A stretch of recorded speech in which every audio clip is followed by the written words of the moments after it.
people, it's me, Justin, here with the video for you artists out there. This is more along the lines of understanding some effects and what they do. First off is one of the most main things that you should really understand and use in your vocals, which is a compressor. Basically, what a compressor does is squeeze the high waveforms down to fit your lower waveforms.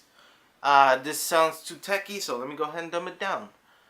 Basically, when you say some higher, louder vocals, and then you have some low down here, what it does is take the higher vocals and fix it with the low ones. So they'll be at the same constant level. Why would you want that? Why would you need that? Why would you understand to use that? Well, the thing is, with music, you have many different sounds and waveforms that, go up and down within the whole track. So if it does collide with your vocals, the thing that happens is that some of your vocals, if it's not loud enough, will be pushed down and not really heard that much. The instrumental, the beat, anything, it'll overtake your vocals and your vocals will not be heard. And you as an artist, you want your instrument, your voice, to be heard. That's what a compressor does. Next up is a reverb. This is something that gains presence to your vocals. If you record in a sound booth or anywhere that doesn't have sponge material that'll absorb reverb, what's gonna happen is that your vocals will not be bouncing off of anything, and it'll sound like you're in a concealed room where nothing happens. You can't even say space because you can't even speak in space because there's not air for what we know. But what reverb does is gives that space. It gives you that sound.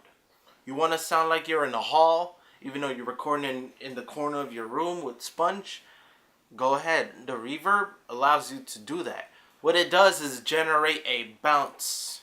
It generates a spacious space. And this space basically gives you the image of where you want to be. I said it in previous videos, but I'll say it again. Say you want to sound like you're in a concert. You have a reverb for that. Just record your vocals here, put on the reverb that sounds like you're on a concert, and it'll sound like you're on a concert. You're in a concert. You're standing on stage. Stuff like that.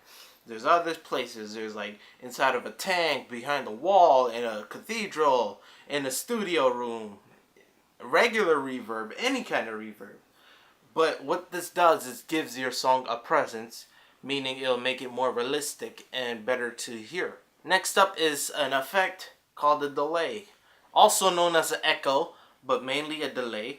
Will delay your words, delay your words, delay your words, delay your words, delay your words. So with delay, it could repeat word, repeat word. It gives a better effect to, just stylize and hear yourself repeating. Not only that, but it will be content for a person's ear, depending on the place, to hear that stuff. It adds an effect, it adds difference, but it adds a repeated difference to the song. And depending on where you use it, it's a make or break. Then you have a stuttering effect. The stuttering effect is kind of like beat breaking or beat grinding, but this basically takes your vocal and chops it up. Now what's cool about that is that it gives a I don't even know how to explain it. It gives you a like kind of effect. Cut your vocals up. I'll just play an example here of me doing my thing. That way you'll get a better understanding. Yo, video suck. And you're ugly. Now isn't that cool? What it does is another stylized, just like delay, that could actually give you, more kudos. It's like, oh, that's cool, that's dope, I like it, it fits, it's so good. Those are the main things that could really be done. There's other stuff known as like a phaser, a flanger, what you call it, amplifying your voice, a vocoder, many different things. But those are the main things you should know and understand and feel with. all in all, there are effects you should know and understand and use, because when you're talking to your engineer and people like that, you don't tell them, oh, I want it to sound like that. Sorry, what's that? I don't know what that is.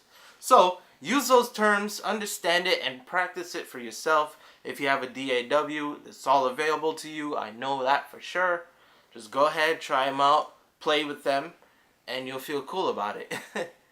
That's all I got for today. My name's Justin. Omoi. Yeah.